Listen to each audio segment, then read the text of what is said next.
Paul Bristow is the Conservative candidate for the mayoral election in Cambridgeshire and Peterborough. Welcome to the conversation. Paul, nice to see you again. Good to see you, Harry. Fitting us in throughout this campaign, which is getting more and more intense by the day. Now, where are we today? Sawston, is that right? Well, we've been in Sawston, we've been campaigning, but we're actually in Great Shelford today. You'd think I'd know that, having driven it. We're in Great Shelford. In the beautiful home of one of our activists, Alison. Very lucky. Thank you, Alison, for having us here today. Now then, what I wanted to talk about this time round was how you thought the campaign was going. Because there have been a few ups and downs, I think, it's fair to say. And some of them that have actually been quite personal. And it's not the sort of thing that you would hope for, I think, in politics. I think when you're talking about politics, you're talking about the people, the things that impact the people who live in the place that you're going to be representing, and it's about the policy. Well, look, I knew politics in Cambridgeshire was broken. When I say broken, I think we've got too many actors, we've got too many institutions, we've got too many councils, we've got too many organisations, and it's all very confusing. We've got often organisations pursuing different agendas, often contradictory agendas. So I knew politics was broken in that sense. But I've also realised that politics in Cambridgeshire is toxic, because you've got all the different people running these organisations from different parties, and quite often they're all attacking one another. And I never realised how toxic it was. In Peterborough, you know, obviously we have our ups and downs with the Labour Party, but I tend to get on quite well with some of the councillors there, some others I don't. But, you know, it's just, we have ups and downs in Peterborough, I kind of understand that, but we kind of rub along together okay. Going to the rest of Cambridgeshire, you know, I've seen a side to the Labour Party here and a side to the Liberal Democrats. I just was amazed to see how vitriolic things can get. And all that stops when I become mayor in May, because we're going to clean up our politics and we're going to do things differently.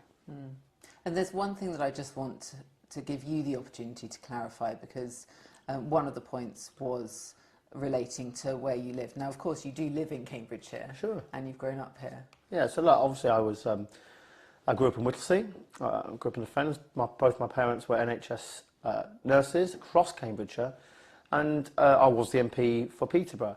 We moved after the election from the centre of Peterborough to Wansford, which is a village just on the outside, a place my wife always wanted to move to, so we did that.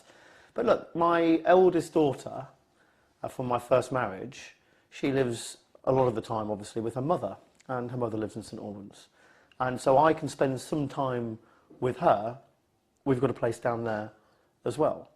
And we've got that place because I want to be with my daughter. And but really, that doesn't necessarily affect this. It doesn't affect where you live. But Harriet, you know, I'm a private person, right? You know, I'm pretty gregarious and outgoing and all the rest of it. But my private life is my private life, and very genuinely, it kills me that I don't live with my daughter all the time.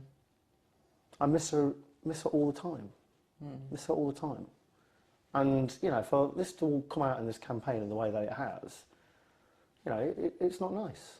And but that's the reason I've got a place there, so I can be with her. And, you know, I'm never going to leave her behind or give her up. No matter what is put to me in this campaign about the fact that somehow it's unsatisfactory that I've got a place down there so I can be with her at the start of the week, I'm not going to give her up. No matter what's said. And I don't think a lot of people would want you to or expect you to. I think this is the point. It was a low blow to suggest that there was something amiss with where you lived, and it has brought all this out. And it is unfortunate, because those sort of things don't need to be talked about in a campaign about politics. It is what it is. But I mean, I didn't think I would have to talk about the fact I don't live with my daughter, eldest daughter, all the time. And I did. But look, you know, it is what it is. It's an election, and I think it showed a bit of desperation. But let's get back to talking about the issues, argument, reason. You know, those are the things that define us and should define us contest. And anyway. So look, you said if you're elected, this all stops. The backbiting. Let's talk a bit about that. We've already covered We've covered the fact that the GCP needs to go. It can go. It will go. Let's get rid of it. Can't wait. Fingers crossed. Now then, the rest of it. I mean, obviously it'll be easier if there are more Conservative councillors and a Conservative mayor. Yeah. So let's just talk through that for a minute. So obviously things become a lot more clearer when we get rid of the GCP, when various different layers of government are cleared up, once the mayor gets the powers that they need over infrastructure.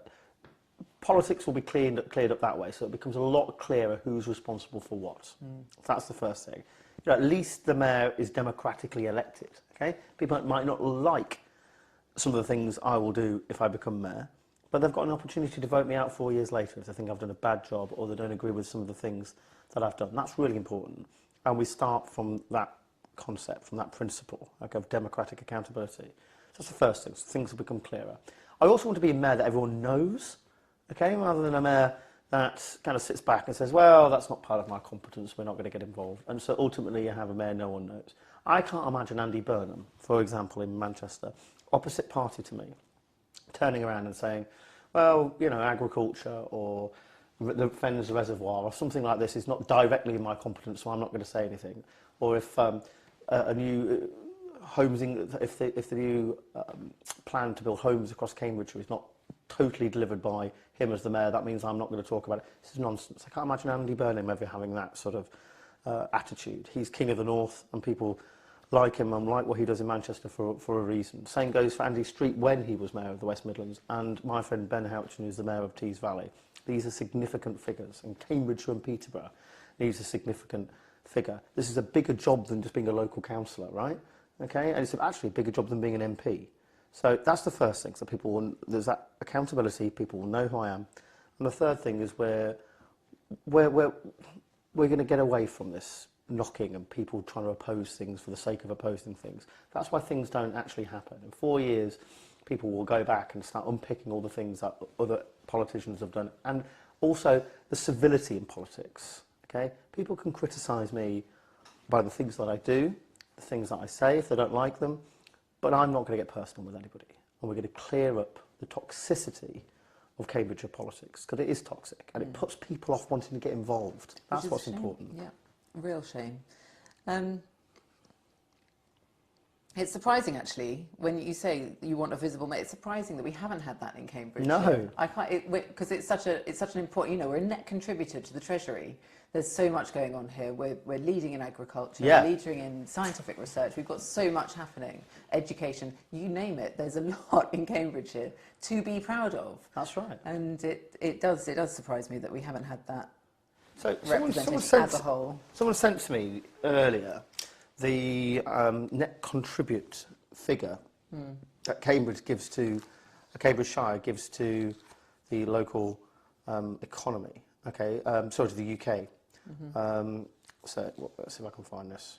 Of course, I'm cocking it up as I do it right now. I can't find it. But anyway, Cambridgeshire, look, it's a huge contributor to the UK economy. As I said, it's massive. And what we really need to do, we need to get rid of the naysayers, those who say, oh, no, we can't, or, well, we're not going to. We're going to plough on through. We're going to be proud of what we deliver to the UK economy.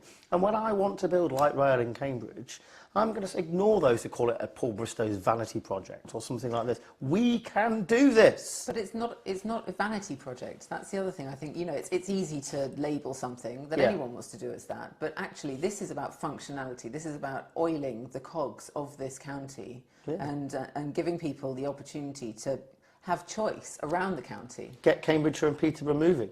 Okay? Yes. So we're going to give people the options to how they get around. It's not going to be just one form of travel. We're going to have public transport, but we're also going to end the war on the motorist. We're not going to make people feel guilty for wanting to go and visit their friends by car, or go to the local GP by car, or go to the shops by car, or go to wherever they want to go by car. We're going to stop making people feel guilty, but at the same time, we're going to give them the choice of excellent public transport as well. And that's conservatism. And that's conservatism. And I like to talk about conservatism, as you know. Now, I'm just wondering if there's anything else that we need to cover in this episode. One thing I would just say, let's end with an element of positivity. Good Because idea. you probably saw me kind of getting a bit, emotional about the campaign. But look, This has the potential to be the most important thing that I've ever done. And being the mayor of Cambridgeshire and Peterborough will be a great privilege. But it's not about me. It's not about the fact that I'm doing it. It's not even about the fact of the mayor. It's about the difference that we make to the UK economy and what we deserve in return. And that is, yes, we deserve, to be able to guess about Cambridgeshire Moving, but we deserve to be healthier, wealthier and happier.